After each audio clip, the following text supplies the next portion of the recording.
اللہ تبارک و تعالیٰ نے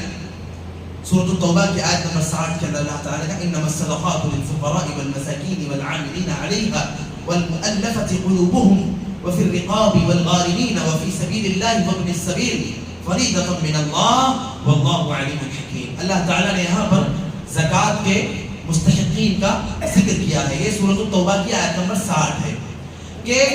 زکوٰۃ جو نکالنی ہے کہ جن کے مال نصاب کو پہنچ جائیں انہیں اپنے مالوں سے زکوٰۃ نکالنا ہے، اور اگر وہ زکوٰۃ ادا نہیں کرتے تو اللہ تبارک و تعالیٰ کی نظر میں بہت بڑے مجرم ہیں. ان کا یہ مال جس پر زکوٰۃ واجب ہو چکی ہے اور اس میں سے وہ زکوٰۃ نہیں نکالتے، وہ مال تو ناپاک ہوگا ہی، اور اس کے بعد کل قیامت کے دن اللہ تبارک و تعالیٰ کی بارگاہ میں ان کا یہ مال جسے انہوں نے خود محنت کر کے تھک کر خون پسینہ بہا کر دن رات ایک کر کے جسے جمع کیا ہے، ان کا یہ مال بڑے اژدہے کی شکل اختیار کر کے ان کے گلے میں لٹک جائے گا، ان کے گلے کی پھانس بن جائے گا. لہذا مال جب نصاب کو پہنچ جائے تو زکوٰۃ کی ادائیگی کرنا ہے. زکوٰۃ دینا کسے ہے؟ اللہ تعالیٰ نے کہا زکوٰۃ کے مستحقین کا ذکر کرتے ہوئے کہ فقراء، مساکین، زکوٰۃ کو وصول کرنے والے اور ایسے غیر مسلم جو دین اسلام سے بہت قریب ہیں اور امید ہے کہ وہ اگر انہیں زکوٰۃ وغیرہ ان کی مدد وغیرہ کی جاتی رہے تو دین کو قبول کر لیں گے. اور اسی طریقے سے جو غلام آزاد کرنا، اور آج کے دور میں ایسے قیدی جنہوں نے کوئی گناہ نہیں کیا ہے اور پھر بھی انہیں آج کی اس ظالمانہ حکومت میں انہیں قید و بند کی صحبتوں کا شکار بنایا جا رہا ہے، انہیں آزاد کرانا، یا ایسا مقروض جو قرض کے بوجھ تلے بہت زیادہ دب گیا ہے تو اس کی مدد کرنا. اسی طریقے سے اللہ کے وفی سبیل اللہ کے راستے میں،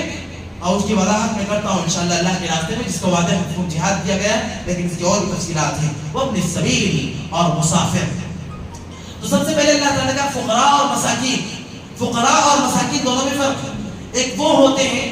جن کے پاس حالات تو یقیناً بڑے ہی مجبور والے ہیں، یعنی ان کے پاس اسباب نہیں ہیں، گھر میں ان کے کھانے پینے کے لالے پڑے ہوئے ہیں، ان کے اپنے پاس زندگی جینے کے آسانی کے ساتھ اسباب مہیا نہیں ہیں، لیکن پھر بھی وہ خودداری کو ملحوظ رکھتے ہوئے کسی کے سامنے ہاتھ پھیلانا گوارا نہیں کرتے. ایک تو وہ لوگ ہیں، اور دوسرے وہ جو اس قدر مجبور ہو جاتے ہیں کہ بالآخر انہیں ہاتھ پھیلانا ہی پڑتا ہے. تو دونوں ہیں، دونوں میں سے ایک فقراء اور ایک مساکین ہے. ٹھیک ہے. اسی طرح وہ لوگ جو زکوٰۃ کو وصول کرنے پر مامور ہیں، زکوٰۃ کو وصول کرنا جن کی ذمہ داری ہے. آپ دیکھیں ملک کے مختلف خطوں سے، مختلف جگہوں سے آپ کے پاس بہت سارے سفراء آتے ہیں اور وہ دینی اداروں کے لیے زکوٰۃ کی وصولیابی کی ذمہ داری لے کر آتے ہیں. ایسے میں ان کے ساتھ بڑی یعنی غیر مناسب رویے سے ان کے ساتھ پیش آیا جاتا ہے. انہیں بہت نچلی نظروں سے، بہت نیچ انداز میں انہیں دیکھا جاتا ہے، انہیں ذلیل و رسوا بھی کیا جاتا ہے، انہیں یعنی در در کا ٹھوکر کھانے پر مجبور کیا جاتا ہے. حالانکہ وہ ہمارے اپنے اس زکوٰۃ کی ادائیگی کے عمل کو آسان بنانے کے لیے وہ آتے ہیں، تو ان کا احترام کرنا اور ان کا خیال رکھنا یہ ہماری ذمہ داری بنتی ہے. تو ان کا بھی حق ہے اس میں. اسی طریقے سے اللہ تعالیٰ نے کہا والمؤلفة قلوبهم، ایسے غیر مسلمین جو دین اسلام سے بہت قریب ہیں لیکن مشکل حالات سے دوچار ہیں، ضرورت مند ہیں، پریشان ہیں، تو ان کی اگر مشکل حالات میں مدد کی جائے تو امید ہے کہ وہ آگے چل کر دین اسلام کو قبول کر سکتے ہیں، مسلمان بن سکتے ہیں. تو ان کی مدد زکوٰۃ سے بھی کی جا سکتی ہے اور اس طریقے سے انہیں دین سے قریب کرنے کا کام کیا جا سکتا ہے. اسی طرح وہ پھر رقاب، گردن آزاد کرنا. چونکہ پہلے وقت میں ایسا ہوتا تھا کہ غلام، جنگیں اسلام اور کفر کے درمیان جنگیں ہوتی تھی، تو اگر کافروں کے کچھ بندے اگر قید میں آ گئے تو انہیں غلام بنایا جاتا تھا اور پھر ان کو یعنی آزاد کر دیا جائے یا ان کو بیچا جائے یا ان کو غلام بنا کر گھر کے خادم کے طور پر ان سے کام لیا جائے. مختلف شکلیں ہوتی تھی. اللہ تعالیٰ نے یہ جو کلچر تھا اس کو ختم کرنے کی جو مختلف کوششیں ہوئی ان میں سے اللہ تعالیٰ نے یہ بھی حکم دیا کہ زکوٰۃ ادا کرنے کے لیے ایسے یعنی غلاموں کو آزاد کرانے میں ان کی قیمت ادا کر کے آزاد کرنے کا بھی کام کیا جا سکتا ہے. اور آج کے وقت میں جو بہت سارے ایسے بھائی اہل ایمان جو مجرم نہیں ہیں، بس ان پر طرح طرح کے الزام لگا کر انہیں جیل کی سلاخوں کے پیچھے رکھا گیا ہے، ان پر لمبے لمبے کیسز چلائے جا رہے ہیں، انہیں قید و بند کی صعوبتیں برداشت کرنے پر مجبور کیا جا رہا ہے. تو ان کی آزادی کے لیے بھی زکوٰۃ کی رقم خرچ کی جا سکتی ہے. واللہ اعلم. اسی طرح والغارمین، اگر کسی نے قرضہ لے لیا اور بہت بھاری قرض کے بوجھ تلے دب گیا ہے، تو ایسے شخص کو قرض کے بوجھ سے نکالنے کے لیے بھی زکوٰۃ کی ادائیگی کی جا سکتی ہے۔ ہاں وہ مقروض شخص مزید اپنے قرض کو بڑھاتا نہ چلا جائے کہ ادھر سے زکوٰۃ دے دے کر اس کے قرض کو کم کرنے کی کوشش کی جاتی رہے اور وہ آگے سے جو ہے مزید قرضے لے کر اپنے آپ کو اور دباتا چلا جائے، تو پھر یہ چیز تو مناسب نہیں ہے۔ لیکن بہرحال اس کو ایسے مقروض شخص کو قرض کے بوجھ سے نکالنے کے لیے انشاءاللہ تعالیٰ اس کو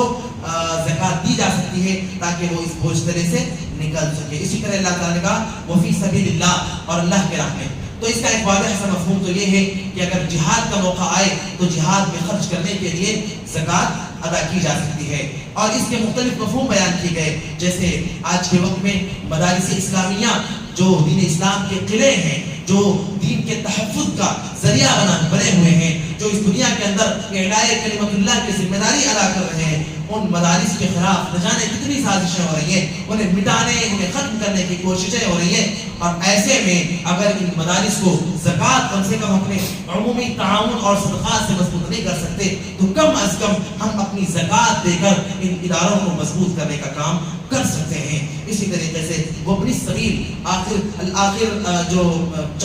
نمبر پہ اللہ تعالیٰ نے کہا اپنی سبیل، مسافر، یعنی پہلے زمانوں میں تو مسافر تو سمجھ میں آتا ہے کہ بھائی یا تو پیدل نکلتے تھے یا تو اونٹ اور گھوڑوں پر نکلتے تھے، تو پھر ان کے پاس زیادہ بندوبست نہیں ہوتا تھا۔ آج کل یہ جو ڈیجیٹل دور ہے، یعنی لوگوں کے پاس اے ٹی ایم بھی ہے، لوگوں کے پاس نہ جانے کیسے کیسے اکاؤنٹس بھی ہیں، نہ جانے کیسے کیسے اسباب ہیں، تو کہیں بھی انسان جا کر پھنس جائے